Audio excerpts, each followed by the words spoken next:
Seguramente la idea de transformar los feriados en móviles para armar los fines de semana largos con sentido turístico, que obviamente le han hecho muy bien a muchísimas economías regionales, termina perdiendo de alguna manera un poco el valor del día central de la recordación, que en este caso precisamente es hoy, 17 de agosto, que se conmemoran los 172 años del fallecimiento de nuestro gobernador, intendente de Cuyo y obviamente del libertador de América,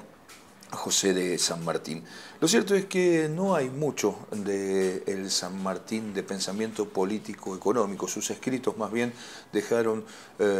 algunas consideraciones, si se quiere, más morales, de comportamiento y obviamente también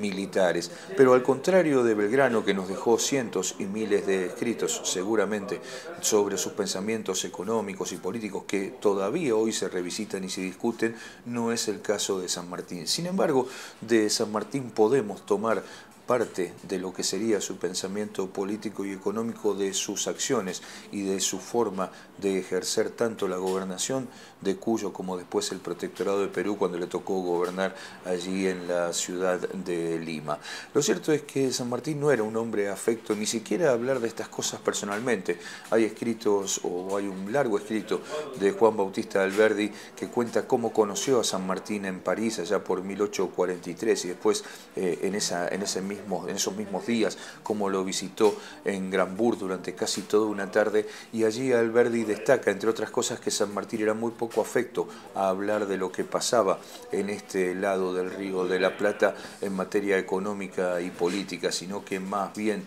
le gustaba conversar de hazañas militares históricas o de aquellos momentos. Recordemos, volvemos a ponernos en contexto, en 1840. Pero lo cierto es que de aquel San Martín gobernador se pueden sacar algunas conclusiones de cómo era su forma de gobernar, bastante alejada del centralismo porteño. Recuerden que en aquellos tiempos, que después se profundizó mucho aún más con la llegada de Rivadavia al poder y su enfrentamiento ya sin retorno con el general San Martín,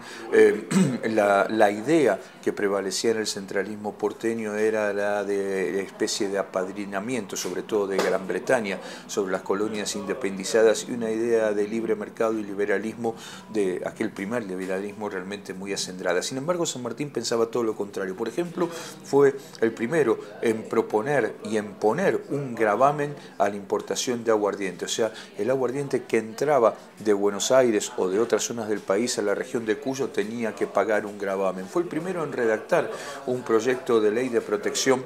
pongámosle para que se entienda rápidamente, del vino argentino, que obviamente ni bien llegó a las manos de las autoridades de Buenos Aires por allá por 1815, cuando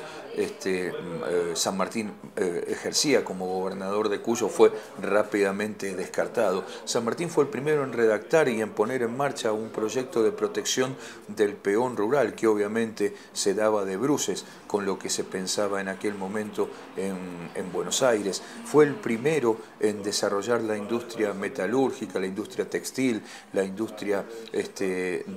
también de otras manufacturas como la alimenticia aquí en Cuyo. Claro, por una necesidad, no tenía el acompañamiento total de Buenos Aires en aquel momento para decidir cruzar los Andes y empezar la gesta libertadora. Entonces, obviamente tenía que desarrollar las industrias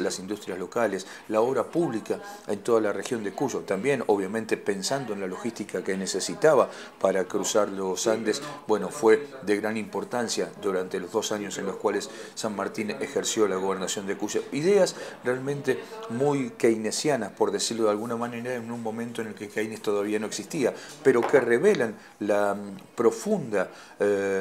importancia que tenía y la profunda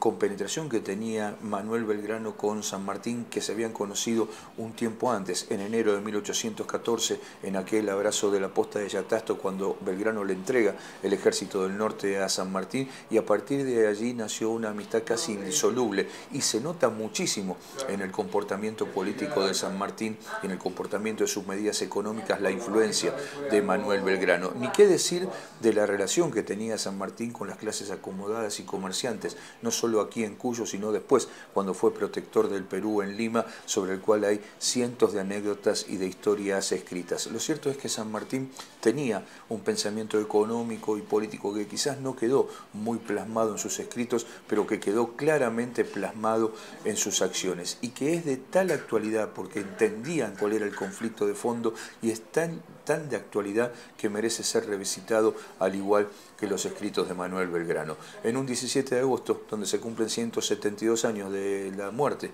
del general San Martín, un buen momento para reflexionar estas cosas justo cuando tenemos casi los mismos problemas de fondo en nuestra economía y en nuestra política.